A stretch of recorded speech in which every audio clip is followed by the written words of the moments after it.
And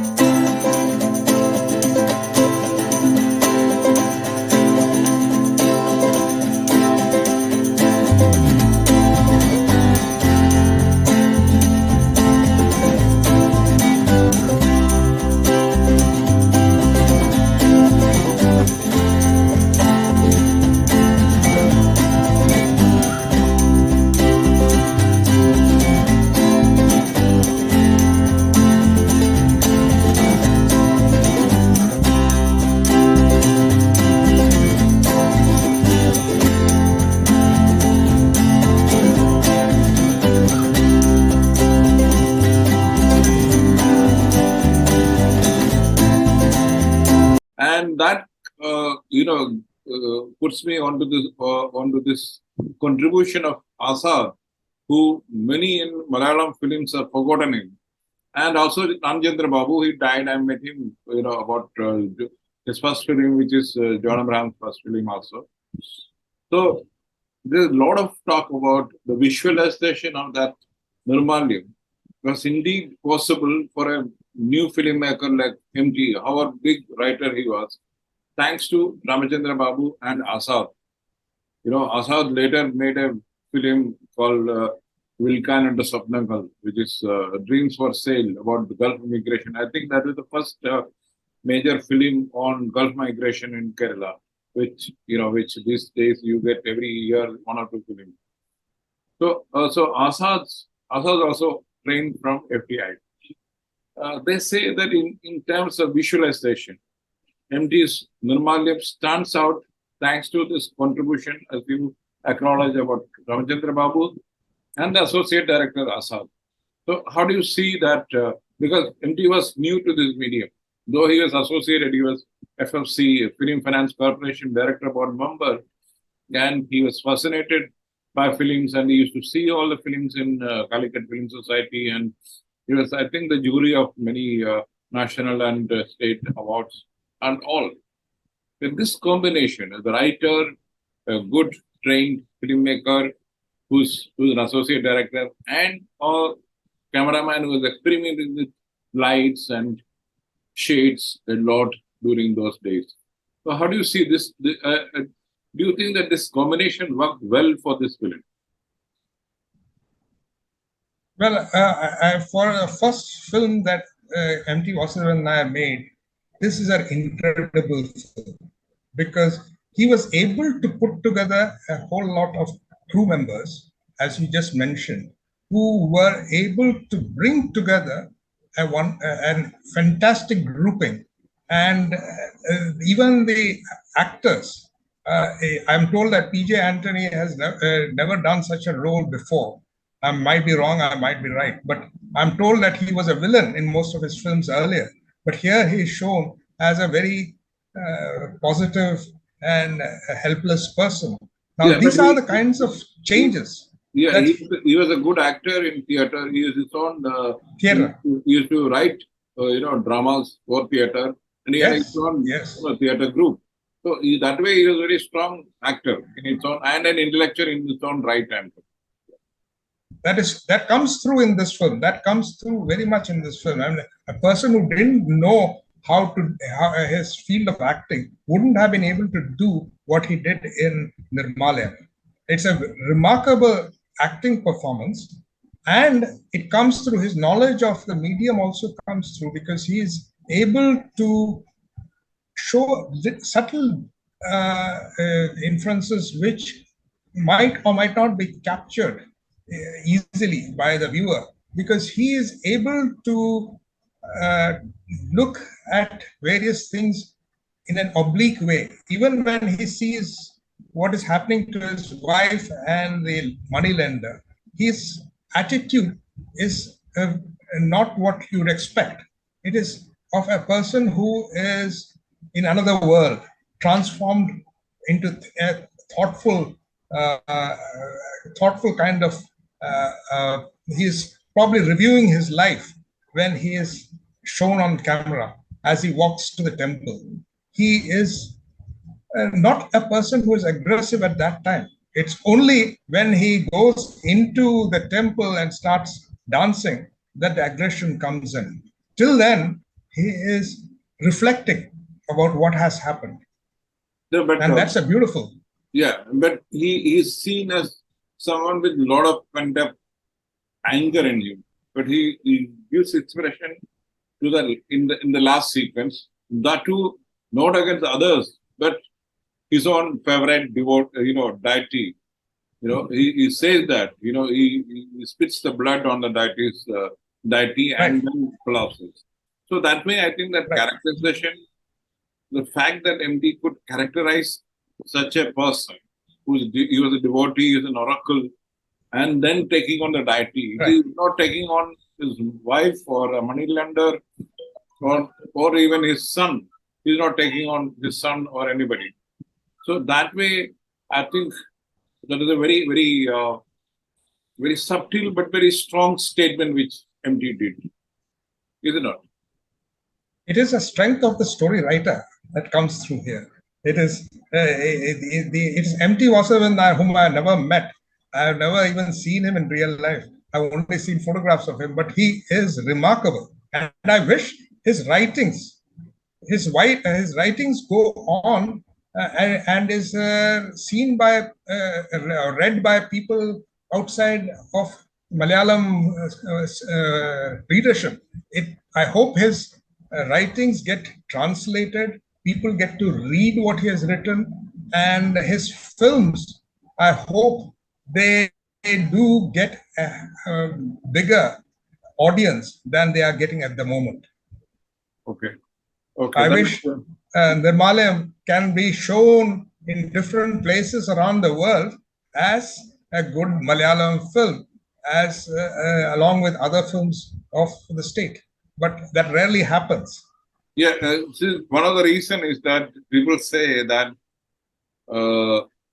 there will be issues because the audience have changed. That time, that period, the audience was willing to accept such a thing on a deity, Hindu deity. That's right. In films or even outside, we keep hearing. Yeah.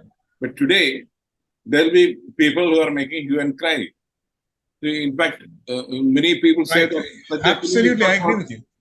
Yeah, such a film is not possible now, and even to show it, you need guts to show it because somebody can take objection to the contents of the film. So that's the kind of changes which has happened in the society. But for MT to make such a bold statement, even those days when I think that was a period when the Renaissance was happening in Kerala and in India across Indian films. So I think that is possible then, which unfortunately is not so possible now. So I think I totally I totally agree with you. But I am looking at the possibilities of taking this film outside India, where there is an audience which will appreciate it, which has not happened. In most of the films festivals of India, if this is also included, there will be a lot of interest. That is the reason why I was comparing this with Bergman's Winter Light.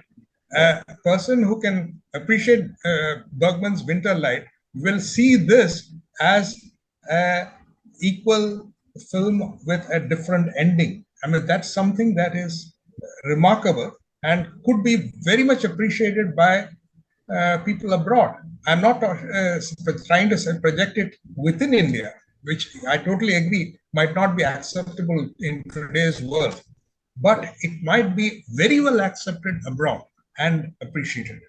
Yeah, for sure, because it's also in a way taking on the superstitions and the miserable life of people around that structure, superstitious structures of the feudal society. When looking at MT's other films, you said about one film. I remember seeing MT first time when he came to shoot Manya, that is snow, which was in shot in Nainital. But I didn't make such an impact like what this film did.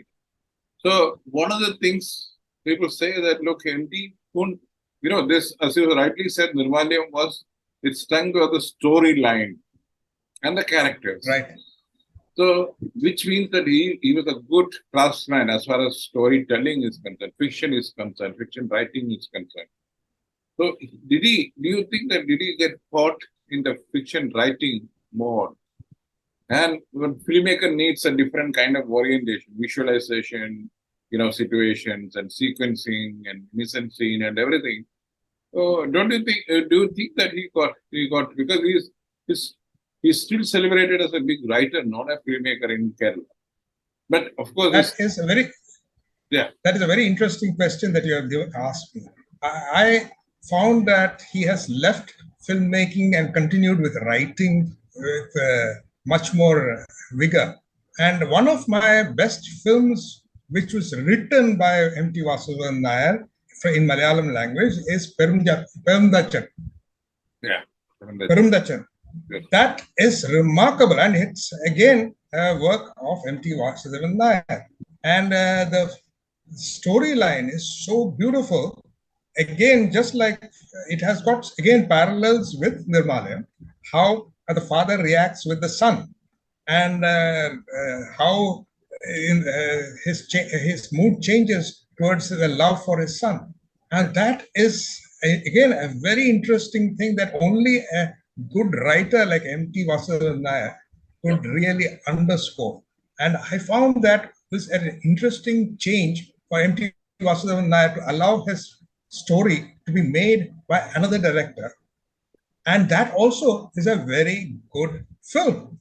Yeah. So I wish, even if he doesn't feel comfortable making films, M.T. Vasudevan Nair's writings could make good films as Perumdachan was made. Yeah, it's a fact that his the scripts which he wrote, like Vadakan Veera Gadha or Panjagni, all of them were huge commercial success, as well as they were, middle of the middle or above middle cinemas in Kerala. In fact, it raised the bar of Malayalam films. The Malayalam films which are released in theatre and celebrated by common people. He could, because of his storytelling ways, he could raise the bar in such a way that people got interested in good cinema. Like Mammootty and all, they got awards thanks to him, his scripts. Because he represents, he gives out strong characters. So that is also one of M.T.'s contribution, apart from the first film. Because, he started this trend of having a very strong script. M.T.'s scripts are so strong and so flawless that even an average filmmaker can turn it into a good film. So that is, I think that's a kind you're right. strength as a storyteller and a writer he had. You're right, very much. This, as a film critic, I have always felt that often people don't look at good scripts. They look at the acting and other aspects of a film rather than the script itself. Yeah. And the persons like M.T. Hello. Is a real good example of providing a very good script, because a good script has to be maturely written as though a novelist is writing it, and without affecting the whole film if you are the original owner. Now, if you are a director and wants to tinker with the script, it becomes a different kind of product than was originally meant to be. And that's why I really wish that films today all over India gives more attention to the script and makes the script more important than anything else, not the actors or who is playing what, but the script itself. That is something that is missing in Indian cinema today. And Nirmalyam has paved the way for that. And we should be really looking at films with very strong scripts. Yeah, not only the strong script, MT introduced Sukumaran, whose sons, both the sons are doing well in Malayalam films, Prithvi and Indrajit. And Sumitra, she was a Telugu lady. She's come to Malayalam films. She Yeah. stayed and she became popular in India, South India. So he had also good actors with him. Of course, Vijay Antony and the whole gang of 70s Malayalam film, actors. It is a rare feat, like Kottarakara, Shankara Adi, S.V. Pillai, all of them. It is like he put the normal, everyday characters into his film, and for us who is used to Malayalam milieu, it is like seeing something around us, captured in the films. So that way, as you rightly said about the realism part of it and the social aspect of it, the customs and everything. He gets into the detail in such a detail that NIRMALYAM stands apart. Right. And I wish that at some day film critics will compare NIRMALAYAM with, say, the films of Glauber Rocha or the films of Osman Sandene, also made at the same time on realism. There is so much that one could appreciate and compare between all these filmmakers who are making films on realistic stories and storylines, who are not from the developed world, but from the developing world. That's very, very important. And I wish that these films get more more exposure in world cinema. Okay. Thank you, JUGU. It's our tribute to the great writer M.T. Vasudevan Nair, whose first film also went on to get the best film of the year in 1973. And I know JUGU personally holds it very close to his heart, so he's the better person to talk about it. Though I, as a Keralite and a Malayalam reading person, I also appreciate MT a lot for his contribution, whether it is writing or filmmaking. And we thought it's an occasion to highlight his first film, which is also a great film. Thank you, JUGU. Thank you, Cherian, for giving me the opportunity.